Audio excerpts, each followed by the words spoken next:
বসে আপনাদের সবার সঙ্গে দেখা করার সুযোগ পাই। আপনারা যে কজন এখানে এসেছেন অনেক কথা আমার কাছে বলেছেন, আপনাদের কষ্টের কথা বলেছেন। এটা আমি কদ্দূর এই কষ্ট লাঘব করতে পারি সেটা আমি যথাসাধ্য চেষ্টা করব, সে কথাটাই বললাম। বিসমিল্লাহির রহমানির রহিম। আসসালামু আলাইকুম। উপস্থিত সম্মানিত খেতাবপ্রাপ্ত বীর মুক্তিযোদ্ধা ও তাদের সহযোগীগণ, মুক্তিযুদ্ধ বিষয়ক মন্ত্রণালয়ের উপদেষ্টা, সেনা, নৌ ও বিমান বাহিনী প্রধানগণ, ঊর্ধ্বতন সামরিক ও অসামরিক কর্মকর্তাবৃন্দ এবং উপস্থিত শ্রোতৃবৃন্দ, 1971 সালের এই দিনে আমাদের সশস্ত্র বাহিনীর অকুতোভয় সদস্য এবং বাংলাদেশের আপামর জনসাধারণ সম্মিলিতভাবে দখলদার বাহিনীর বিরুদ্ধে সমন্বিত আক্রমণ সূচনা করে।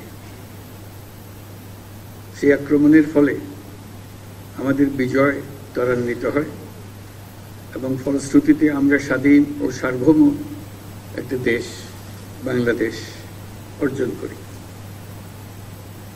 আমি আজ গভীর শ্রদ্ধার সাথে স্মরণ করছি স্বাধীনতা যুদ্ধে শাহাদত বরণকারী সকল বীর শহীদদের এবং মহান আল্লাহর দরবারে আমি তাদের বিদেহী আত্মার মাগফিরাত কামনা করি। আমি সকল শহীদ বীর মুক্তিযোদ্ধা পরিবারের সদস্য এবং সম্মানিত যুদ্ধাহত বীর মুক্তিযোদ্ধাগণের প্রতি আন্তরিক শ্রদ্ধা জ্ঞাপন করছি। সশস্ত্র বাহিনী বিভাগের এই আয়োজনে আর্মি মাল্টিপারপাস কমপ্লেক্সে যে সকল খেতাবপ্রাপ্ত বীর মুক্তিযোদ্ধা ও তাদের উত্তরাধিকারীগণ উপস্থিত আছেন, তাদের জন্য রইল আমার বিনীত শ্রদ্ধা। মুক্তিযুদ্ধ বাংলাদেশের ইতিহাসে সর্বকালের সর্বশ্রেষ্ঠ ঘটনা, যার ফলে পৃথিবীর মানচিত্রে বাংলাদেশ একটি স্বাধীন সার্বভৌম রাষ্ট্র হিসেবে প্রতিষ্ঠাতা এবং পরিচিতি লাভ করেছে। দেশ স্বাধীন করার মহান ব্রত নিয়ে 71-এর 25শে মার্চ রাত থেকে বাঙালি সেনারা সেনানিবাস ত্যাগ করে সশস্ত্র যুদ্ধে ঝাঁপিয়ে পড়েন।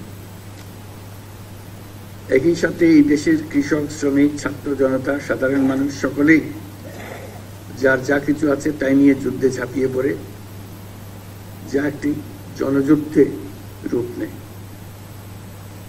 আমাদের মা বোনেরা মুক্তিযোদ্ধাদের পাশে থেকে প্রশিক্ষণ গ্রহণ সহ বিভিন্নভাবে যুদ্ধে সহযোগিতা করেছেন। মুক্তিযুদ্ধে যুদ্ধরত সকল বাহিনীকে বাংলাদেশ ফোর্সেস নামে সাংগঠনিক রূপ দেওয়া হয়। সমগ্র বাংলাদেশকে 11টি সেক্টরে ভাগ করে সশস্ত্র বাহিনীর নেতৃত্বে যুদ্ধ পরিচালিত হয়। এছাড়াও পাকিস্তান নৌবাহিনীতে কর্মরত বাংলাদেশি সাবমেরিনার এবং নাবিকদের সমন্বয়ে গড়ে তোলা অকুতোভয় নৌ কমান্ডো দল অপারেশন জ্যাকপট নামে দুঃসাহসী আক্রমণ পরিচালনা করে বিভিন্ন নদী বন্দরে খাদ্য রসদ বোঝাই শত্রু জাহাজকে ডুবিয়ে দিতে সক্ষম হয়।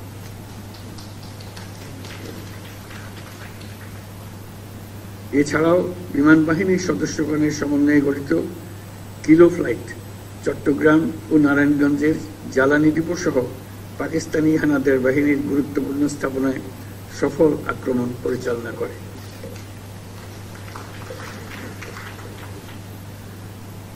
মুক্তিযুদ্ধে সশস্ত্র বাহিনীর এই অবদানকে সাধারণ মানুষের আত্মত্যাগের সঙ্গে একীভূত করার উদ্দেশ্যে প্রতি বছর 21শে নভেম্বর পালিত হয় সশস্ত্র বাহিনী দিবস। আজ সেই দিবস। মহান মুক্তিযুদ্ধে বীরত্বপূর্ণ অবদানের স্বীকৃতি স্বরূপ বীর মুক্তিযোদ্ধাদের কল্যাণে বিভিন্ন সুযোগ সুবিধা চলমান রয়েছে। সময়ের আবর্তে অধিকাংশ বীর মুক্তিযোদ্ধা আজ বয়সের ভারে ভারাক্রান্ত। সশস্ত্র বাহিনী দিবস উদযাপনকালে দেশের বিভিন্ন স্থানে ছড়িয়ে থাকা বীর মুক্তিযোদ্ধাদের আনুষ্ঠানিকভাবে সম্মান জানানোর ক্ষেত্রে সশস্ত্র বাহিনী বিভাগ, নৌ ও বিমান বাহিনী যে উদ্যোগ প্রতি বছর নিচ্ছে তা নিঃসন্দেহে প্রশংসনীয়। এই জন্য সশস্ত্র বাহিনীকে আমি আন্তরিক ধন্যবাদ জানাই।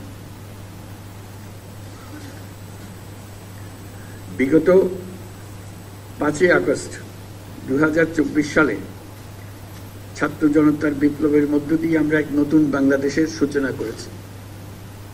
এই নতুন দেশে আমাদের দায়িত্ব সকল মানুষকে একটি বৃহত্তর পরিবারের বন্ধনে আবদ্ধ করা।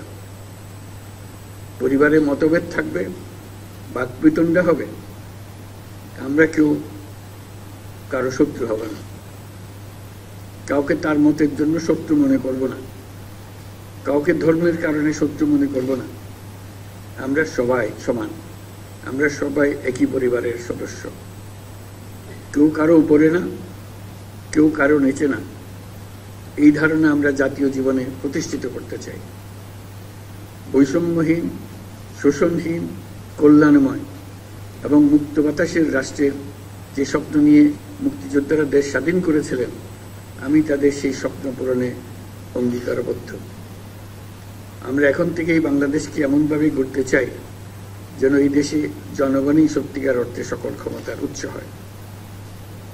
বাংলাদেশ বিশ্ব দরবারে একটা মানবিক ও কল্যাণকর রাষ্ট্র হিসেবে সমাদৃত হয়।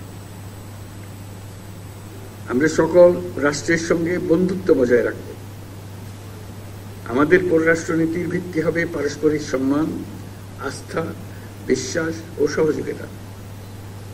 জলবায়ু সংকট মোকাবেলায় এবং বৈশ্বিক শান্তি অর্থনীতি সুসংহতকরণে আমাদের একত্রে কাজ করতে হবে। তাই বিশ্বের সাথে তাল মিলিয়ে আমাদেরকে এগিয়ে যেতে হবে। আমাদের তরুণ সমাজ সম্পদের সীমাবদ্ধতা থাকা সত্ত্বেও যেন মেধার ভিত্তিতে নিজ নিজ সৃজনশীলতার বিকাশ ঘটিয়ে দেশ গঠনে অবদান রাখতে পারে, আমাদের সেই পরিবেশ নিশ্চিত করতে হবে। পরিশেষে আমি সকল বীর মুক্তিযোদ্ধা এবং তাদের পরিবারবর্গ সহ সমগ্র দেশবাসীর সুখ, শান্তি এবং সার্বিক মঙ্গল কামনা করে আমার বক্তব্য এখানেই শেষ করছি। মহান আল্লাহ আমাদের সহায় হোক। ধন্যবাদ মাননীয় প্রধান উপদেষ্টা আপনার মূল্যবান বক্তব্যের জন্য।